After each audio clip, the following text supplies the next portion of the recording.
Welcome to Season 3 of The Short Score, the Team Roping Journal's weekly news update show, where you can find the latest on the sports leaders from the jackpot world of the USDRC and the World Series of Team Roping to the pro rodeo ranks. I'm Chelsea Schaefer. And I'm Caitlin Gustov. And we'll be your hosts.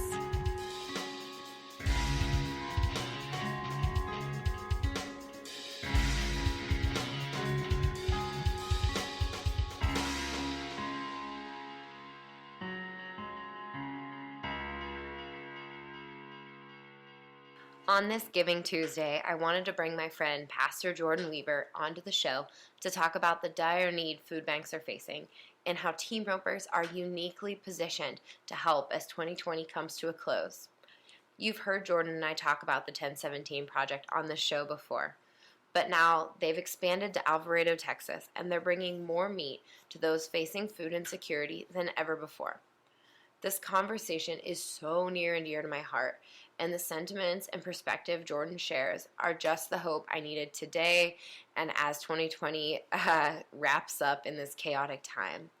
If you only ever listen to one episode of The Score, I hope this is it. Have a great day, guys. Listen to this episode. Let us know your thoughts, and if you need more information, visit the1017project.com.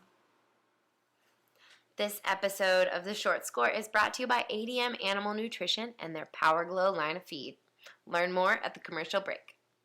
How are you? How are you doing this morning? I'm good. I had this big elaborate plan, Chelsea, that I was going to get to. I'm going to Rancho today. I was going to get there. It's going to get all set up. It's going to be all quiet. I wouldn't be distracted, and I'm just pulling out of my freaking driveway. So, no worries. That's really okay. While I'm driving. Are you going to watch the Open? Are you going to rope? What are you fixing to do? I'm roping today, but not in the Open. Gotcha. Caitlin because Caitlin's in Wickenburg for the winter, so she was just pulling into Rancho Rio, and I was just on the phone with her. Yeah, I guess all the Open guys were circling about because I was hearing lots of things in the background. But, yeah, it's a wild one. We've got our event happen. I say our event. That team open happening at our place now. It's in Alvarado, Texas. Mm-hmm. And they were panicking because they thought everybody was going to be gone, and then they canceled the World Series, so they thought everybody's going to stay in Texas. But this week, I've been here for 4 winters. I've never seen it this busy. It's like everybody took their Vegas money and just jackpotting this week out here on it. Like crazy, yeah. Oh my gosh, I've never seen it like this. It's wild. I did an interview with Bobby Joe Hill last week, and he said that he thinks all the team ropers are going to not spend that Vegas money on Christmas presents, and they're going to spend it entering. And so far, so good on that prediction. Yep, we're there. Yeah, I mean, like a small percentage is going to have a great Christmas because everybody's here. Yep, it's awesome. I'm glad for it. It's crazy. My husband and I took our daughter last night to see some Christmas lights, and we thought, maybe we'll just do some Christmas shopping. And we were at Centera in Loveland, which is a big shopping complex, but by 6 o'clock, all the stores were closed, and we were like, wow, how sad. We are so insulated because we're in the Western community, which it seems like even though things are getting canceled, obviously like the World Series finale, NRS, all the big Western retailers report great sales. Things are going wonderfully in the Western industry, but like, holy cow, this is like the weekend of Black Friday, and all the stores were closed by 6 because there's nobody out shopping because times are so freaking hard right now. And you said it. You're so insulated. I mean, I have the opinion that poverty is not something you notice. It has to be looked for. Mm-hmm. And if you don't look for it, you don't realize how just devastating it is for people right now, because like you said, I'm in the sunshine, I'm in Arizona, I'm going to a jackpot today. It would be so easy to feel disconnected from it. Yeah, absolutely. And so that's why I called you today, because I had this aside from my shopping experience yesterday, I had an eye-opening experience. And I say eye-opening for me, but I mean, you and I when this pandemic first hit, we did a story about how the need was exploding and how much you were working on it. We've done so much with the 1017 Project. I volunteer at my local food bank, but on Saturday night, I had posted that I was cleaning out my deep freeze, and I had like some of these kind of not great cuts of meat, like shank and beef short ribs, but these are from Coriani steers, so this is not like a big. Right, it is what it is. It is what it is, you know? And I had a whole deep freeze full, and I posted on the local community groups, hey, can anybody use this meat? And but when I woke up Sunday morning, I had over 200 messages of people like begging, quite literally begging to come to my house and pick up this meat. And as much as I have been trying to make myself aware and pay attention to what you guys are doing at the 1017 Project, that was so eye-opening for me. Like, holy cow. So can you tell me what you're experiencing right now as far as the food insecurity and what the demand is? So the food bank numbers that we have is that they are up 50% in the month over what they were over like this quarter last year. Mm-hmm. And what again, full transparency, there's so much of stuff I just didn't know. I had no idea. I think we've talked about this before. This was not something that I studied and then we decided we were going to go try to accomplish something. It was like we jumped out of the airplane and assumed we could build a parachute. And that's kind of how we approached it in the beginning. But we hear about food banks giving out millions and millions and millions of pounds of food, and you go, okay, so then that's good. Like, people are fine. We're giving out millions of pounds of food. But what you don't see is if there's not a protein element to that, then those meals are not what those people need. Yeah. But if you will put protein into that diet, then those millions and millions and millions of pounds of food with just a few thousand pounds of hamburger become an actual balanced enough diet. Can I say it that way? Like, I'm not saying that somebody's shopping at Whole Foods, but when you put protein in a diet, it becomes a sustainable food source. Yeah. So you go, okay, well then how much protein do you guys have? And it is, Chelsea, it is like, I hate to throw out the word astonishing, but it is mind-numbing how many food banks will say, oh, we don't have any protein. Mm-hmm. We're just trying to get through what we're doing right now. And so, the tens of thousands of pounds, I can't even believe I'm saying those numbers, hundreds of thousands of pounds that we've given away in hamburger, each quarter pound of hamburger equates to a meal. Mm-hmm. Because it causes the entire food bank to become usable. The noodles, the sauces, the vegetables, the canned foods, those kinds of things. That if you'll put a quarter pound of hamburger in that, then it becomes a sustainable diet. And so I've never been in a position, and maybe this isn't what you're asking, but I've never been in a position before where I almost feel like obligated to ask people to help, because we're up to 22 steers a month, completely out of our own big steers that we've been raising. That was like a sustainable business model. Mm-hmm. For every dollar that's coming into the 1017 Project, we were turning that into like $5 worth of donations. So I don't know who wouldn't want to be a part of something like that. Right. Now we're out of steers, and so we're buying big steers. Big steers are cheap. The butcher process is expensive, but we're now buying steers, keeping them just long enough to kind of get through the quarantine period that you're supposed to have one, and they're going straight into the food banks now. Mm-hmm. I guess, that's not really the business model, to be honest, but it's kind of like, man, the need is there. How can we not do whatever is possible to try to to do what we can do, I guess. Yeah, and it feels like, to me, ropers are in this unique position to help right now. Like, we have big old steers that the feedlots aren't super interested in. How can ropers specifically get involved with the 1017 Project right now? That's a funny time in 2020 when you've got an oversupply and an over demand, because like you said, everybody's got big old open steers, so the supply is there.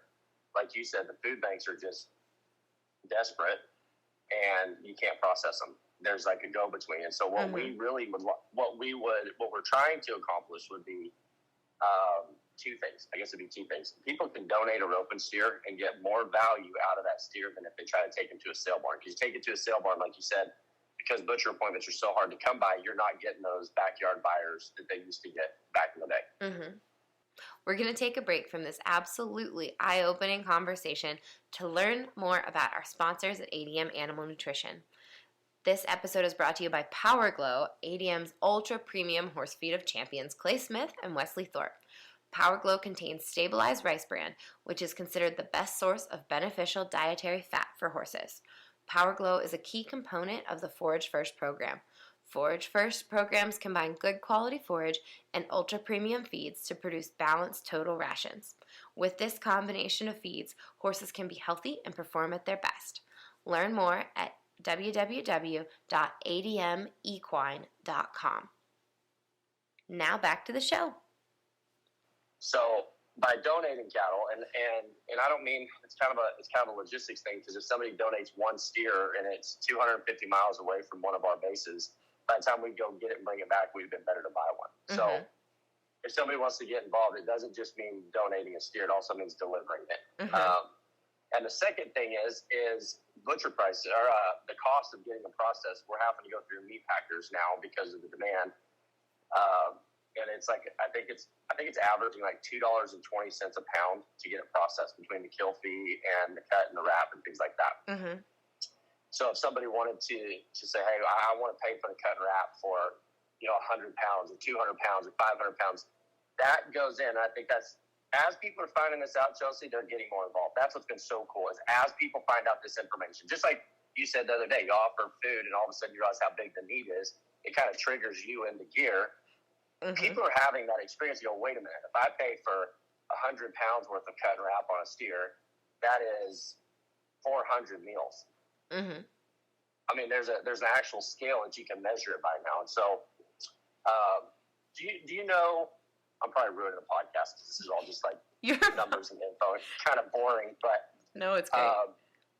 Are you familiar with what we've done in Alvarado since we talked last? No, I don't. I don't know anything about that. So, were you at the American semifinals last year for the Team Open? No, Caitlin was. Okay. So there's a facility that my dad's church bought back in the day. It used to be the Diamond W. They call it Shepherd Valley. But the 1017 project took over that arena this year. So what we're doing is we're putting on events to help, because we kind of saturated the Central Oregon market. I mean, we're at 10 head a month.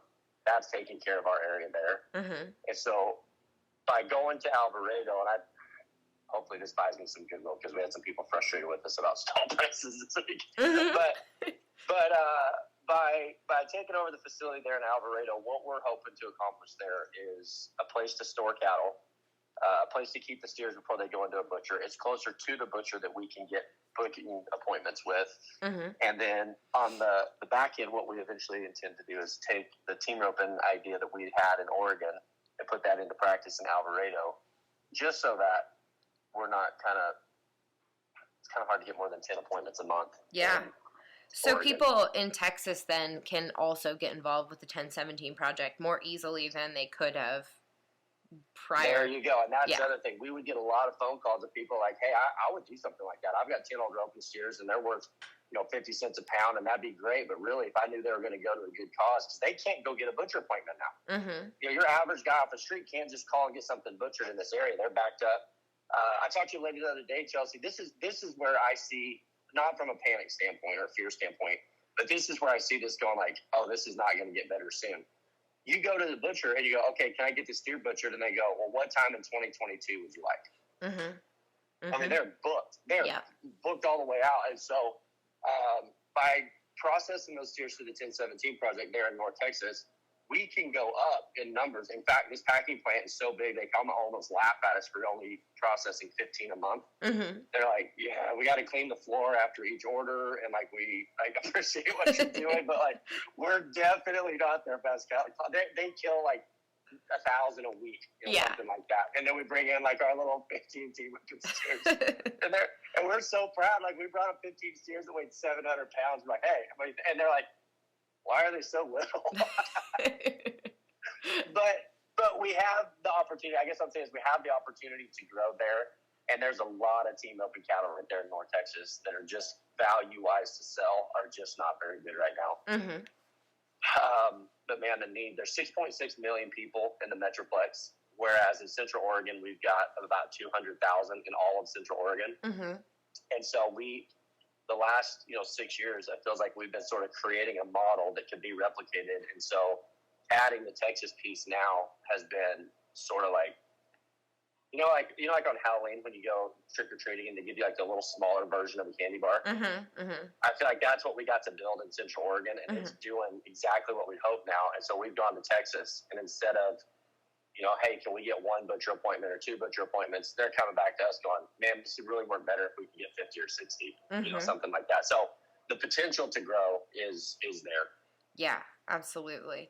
And people can write off these tax. These are absolutely. It's a federal 501c3 that the 1017 Project has. And so if they'll go to the website, it's 1017project.com. It's got all the info there. But no, this is all tax deductible. And so if somebody goes, well, I don't really have a rope and steer, or, maybe this is not something that's a culture that they're hands-on involved in, they can still give directly towards the cause, because like right now, the only thing stopping us from putting 100 head a month into a food bank is literally just the resources to do it.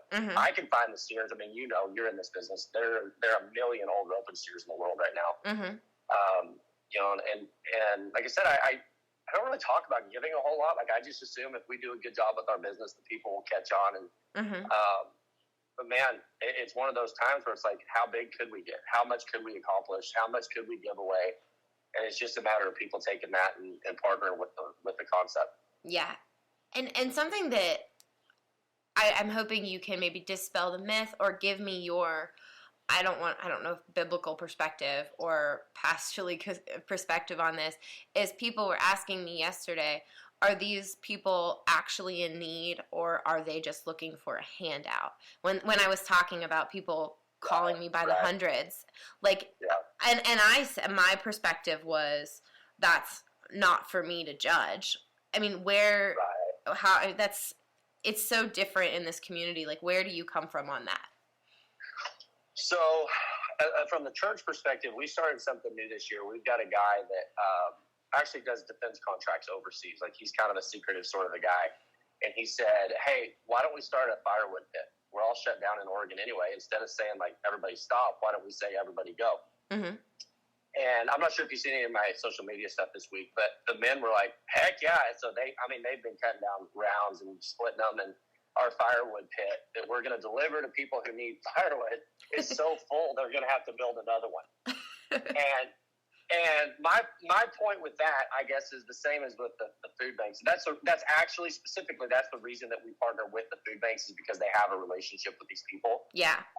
If I was just setting up a storefront and saying, hey, come get it, I think you're kind of asking for a little bit of that. Yeah. But by going through the food banks, what you're doing is you're letting them have a relationship with the people who need it. But here's my point. If I love somebody that's crooked, I can live with that. If I withhold something from somebody who needs something when I could have done something, that would keep me up at night. Absolutely. Yeah. If I have to risk one or the other, I don't care if I get tricked.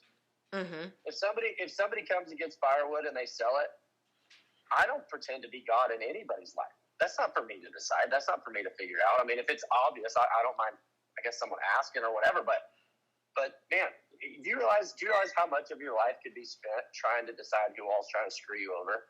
Exactly. I mean, it's not long until it turns into the 2020 political party. Yep. Which I want no part of. Yep. I mean, I'm not even a smart person. I can't dedicate more bandwidth to kind of watching what everybody does or being suspicious of everybody, Absolutely, yeah. And you want to know my opinion for anybody that might be listening? I think a lot of times, and I'm not accusing anybody specifically because I don't even know your friends that asked you, but I think a lot of times when people are like, well, how do you know they're not just trash? What they're doing is they're leaning into a bias that says, I didn't want to give something anyway. And that's a justification for how to not get involved. And so if somebody genuinely has a heart to like, hey, I think that this is a time where we could maybe contribute in a way that's meaningful. I don't think that whatever percentage it is of people that aren't taking it honestly, I don't think that's reason enough not to. Yeah, absolutely. That really resonates. Absolutely. So I've got a dream in my mind. Like, I'm limited in my life right now, but in my mind, I see someday like a farm, an alfalfa farm, and feedlots, and thousands of cattle, and rope and steers backed up to the butcher by the truckload. Like, I want to see semi trucks of rope and steers going into food banks And I mean, so in my mind, I've got so many things I want to accomplish moving forward that the idea that somebody might be skimming is just like, I guess, I don't know. I mean, Yeah. my goal is how do I give 100 steers away a month? Mm-hmm. How could I back a semi truckload? How could I create a feedlot in such a way that it's sustainable and put on the best jackpots so that people want to come and want to support the business model? And I think sometimes in my mind, if I get too distracted by kind of trying to be everybody's mommy, then it takes away from the things that I feel like I can do. Yeah. Yeah, I get that. Absolutely. Because Chelsea, what would you say if you found out somebody took that meat and they really didn't need it? What would you say anyway? What are you going to give them? Exactly. You're going to give them detention? Like, yeah. You have no enforcement power anyway, so why worry about that? Yeah, that's how I felt. You know, I keep socks in my car to give to people on the side of the road, and people have said to me before, you know, why do you do that? They just do that for a living, and what's it to me? It's a sock, and they might need socks. I'm not concerned with why they're out there or what they're doing. Like, I can't worry about that. I would rather be a fool for giving some socks or giving some change than to not give to somebody who needed it. You know what? I had a guy tell me one time, and I try to let things go, but I'm battling on my pettiness at the moment. But here, I'll tell you. I had a guy tell me, he's like, well, those people, that's what keeps them from going and getting jobs. If they know they're going to have food, that's what keeps them from going and getting jobs. And I literally, to his face, I said, listen, that might be true, but what about their kids? Exactly. You think those kids pick those parents? And like, that was just such a frustration to me of like, well, I'm not going to help them because that's what keeps them from helping themselves. Like, maybe so. But then what am I going to do? You know, I mean, the steer market's in the tank right now. Everybody's trying to make a living. Everybody's trying to get by. And these kids that have absolutely nothing but garbage to eat for food, if this helps that, I'm not really getting tricked. I mean, you're not getting tricked. When you get socks, but you're not getting fooled by anybody. You're going into it knowing I might be giving socks to somebody who doesn't need them. So what? Mm-hmm. Yep. That's where I'm at too. That I love doing podcasts with you because I feel like we always are on the same page with the kids. That's always my argument in political discussions or in ideological discussions of any sort. It's like, but what about the kids? The kids did not choose this. Like, you can say whatever you want about the parents, but what about the children? I got another one too. Is I have to decide what is my true north on my compass. Do I want my true north on my life compass to be love or fear? Because if it's love, then I can say, hey, what if you love somebody that's a crook? I can live with that. But fear of somebody's going to get the best of me. Some of the most miserable people that I know in my life are super wealthy, and they're always afraid somebody's going to take advantage of them. And my point would be, I'd rather just be poor. Yes. Like, if you're going to live, if your compass north is going to be fear of everything, fear of getting taken advantage of, fear this, fear that, that's worse than being just broke and loving life day by day. Yes, absolutely. You are my people, Jordan. You are my people, and that is I couldn't agree more with that sentiment. That is something that I think my friends get sick of hearing me say. Well, and I'm not even. What's crazy is I'm not like a real lovable person. Like, I wouldn't think of myself as being like a real cuddly personality. I'm not really a nurturer, but I'm a dad. You know, I've got a little boy and a little girl, and you obviously parent them completely different. You know, I make my boy work all the time, and I just give my daughter whatever she wants. But like, part of being a dad is being a provider and being tough enough to do the difficult things, and saying yes to hard things. And so you can be a provider out of a sense of love. Mm-hmm. You don't have to be afraid of life. You don't have to be afraid that you're going to have to do it all. And so it's not necessarily like, because if people listen to this podcast and they know me personally, they're going to be like, man, I just don't get that vibe from it at all. Mm-hmm. And like, I get it, because I'm not what you. I don't think of myself, and I guess what little I know of you, I don't think of you as being this big, cuddly, nurturing type personality. But the world needs people that are doers and that are providers to take that kind of stuff seriously. Yes, absolutely. Absolutely. You know, it is also a joke that I'm not a hugger by any stretch of the imagination. I don't like hugs, but no, like I don't like being touched. Yep. I don't like Hallmark movies. You know, I'm not maybe what I would have thought the world needed as far as like a cattle program, but it's something we could do. Yeah. And so I don't know. I guess, and that's kind of where I'm at. Is I'm like, you know, I've carried a lot of this, and when I say I mean. Mm-hmm. Shiloh Ranch, the 1017 Project, we've carried so much of this on our shoulders because we don't want to go and ask for help. We don't want to go ask people for something and tell them what we're going to do. Like, we want to be able to tell people what we have done. Mm-hmm. You know, where we're at 130,000 pounds of hamburger now, I feel like it's a good time for people who go, hey, I don't want to head up a charity. Mm-hmm. Great. This is for you. This is roping cattle. Yeah. And it is a great opportunity for somebody who's like, man, I don't want to be responsible for the whole thing. Like, no, that's what we do. Like, we've got strong shoulders. We can carry the bulk of it. But if somebody is wanting something to do, that is looking at the world, exactly what I said, like the guys about the fire pit. They're going, well, we could shut down and do nothing, or we could do something. Mm-hmm. I know people would rather do something than nothing. I just know that. I know that about our culture. Mm-hmm. And maybe their whole lives, people have thought of themselves as not really being a contributor to things like this. And I think that's changing. I think people are going, well, I can't do nothing. I can't just sit here and do nothing. I can't just sit here in a lockdown and twiddle my thumbs till a politician says I can enter back into life again. Hey everybody, I want to take a break in this episode to tell you a little bit more about food insecurity. So I'm going to read off some facts. I'm going to have these on the teamropingjournal.com so you can check them out. If you want to talk to your kids about food insecurity, if you want to talk to your friends, here's some information. According to the USDA's latest Household Food Insecurity in the United States report, more than 35 million people in the United States struggled with hunger in 2019. Many households that experience food insecurity do not qualify for the federal nutrition programs and need to rely on their local food banks and other hunger relief organizations for support. To date, the 1017 Project has donated over 130,000 pounds of meat to food banks, shelters, and pantries in Oregon, Arizona, and Texas. So far in 2020, they have donated over 42,000 pounds from 128 head of cattle. 19 head were donated by local ranchers. That's 521,128 meals that the 1017 Project has donated since 2014. The 1017 Project has over 50 food banks and pantries in rotation to receive beef each month. And it's a unique business model.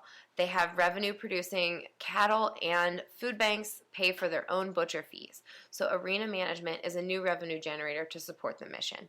Many nonprofits rely solely on donations for everything, but the 1017 Project has stepped away from that old model toward a sustainable giving model. The 1017 Project's biggest challenge since COVID is finding more butcher appointments to keep up with skyrocketing food bank requests. They've already scheduled their appointments a year in advance. Since COVID began, the 1017 Project has increased food bank donations by 200%. All right, if you want more information, visit the1017project.com. They're in Powell Butte, Oregon, but now they've expanded to Arizona and Alvarado, Texas. Everybody, enjoy the rest of the episode. You know, there's life that can be lived right now, you know? Yes, absolutely. Absolutely. No, I think you are providing the perfect outlet for ropers right now, and there's so much that people can do. So tell me again what your website is, and that there's a donate button on your website, correct? There is. It's the 1017project.com. Any numbers or letters, you can write it down however, but the 1017project.com. When is this do you know when this is gonna get posted? Tuesday morning, okay. Giving Tuesday. You are my Giving Tuesday podcast. Well, let me just say this then, Chelsea, while I'm on my little sales pitch voice. You can go to the 1017arena.com and book stalls for the week in Vegas. The 2 weeks we're selling week-long blocks for $300 a stall. I think we got a couple plugins left. But that's what that is for. That is exactly when people show up to the All-Star Team Open, put on by All-Star Team Opens this week, and they're tempted to want to yell and scream and go, why are you only renting stalls for 1 week blocks? come listen to the podcast. That's why. We're doing it because we've got something we're trying to accomplish. Absolutely. I love it. And if somebody has roping cattle, you said, where are the most convenient bases? People in Central Oregon can donate roping steers to you. People around Texas. I will say this. If you're in the Northwest and you have roping cattle, you already probably know where we are. Mm-hmm. But if you're in Texas, Alvarado, Texas is by Fort Worth. I mean, we could come get a reasonable number of steers, and we could probably do a pickup if there was, like a larger number. Mm-hmm. I was talking to a guy. I won't say names. But I was talking to a guy the other day. He's got 600 steers that have already taken the horns off of, the weigh 800 pounds, and he's just trying to figure out what to do with them. Those are the kind of big breakthroughs that I'm talking about. Like, let's donate 100 of them. Let's don't. And so anywhere near Fort Worth, we can take them. I mean, if you want to drop them off there in Alvarado, it's at it used to be Shepherd Valley. It's the 1017 arena now. But we've got room. Kick them out. We'll figure out a place to go with them. But live cattle. But probably, honestly, the cut and wrap cost is going to be a big part of that too. Sure. Some of these food banks, a lot actually, to be honest, we've been really fortunate that some of these food banks have gotten really creative on how to pay for some of their own cut and wrap. And so it's been a good partnership with them where we're providing the steers at a lower price point. There's just not a way that someone couldn't contribute meaningfully to what we're doing. Absolutely. That's wonderful, Jordan. Thank you so much for your time this morning. This conversation meant a lot to me. Every time we talk, it does. So I really appreciate it. Well, thank you. I appreciate you guys being just such a great advocate for us. It's been awesome. And someday let's do this. Let's have a podcast where we don't have to talk about giving, because I don't want to be the guy that, like, if somebody hears the name Jordan Weaver, they're like, oh, great, here comes Red Cross. We're going to have to do something. So yes, we'll have a podcast where we talk about basketball or something. Okay, sounds good. I'm game. Hey, thank you very much. Thanks, Jordan. Thank you all. If you made it this far into the episode, thank you, thank you, thank you. That means that you are armed with the information to make a difference in your community. And I'm so grateful that you all listened and gave this show a chance. Please visit 1017project.com. Check them out. Let us know if you have any stories of helping with food banks or any stories of ropers giving back. We want to know about it. We love writing about the good things that you all do in your communities. It's really important to us. It's really important to everybody who's involved in the Team Roping Journal that ropers are giving back, because we are so blessed to live the lives that we are. So everybody have a great day. We look forward to talking to you from the National Finals Rodeo in Arlington, Texas later this week.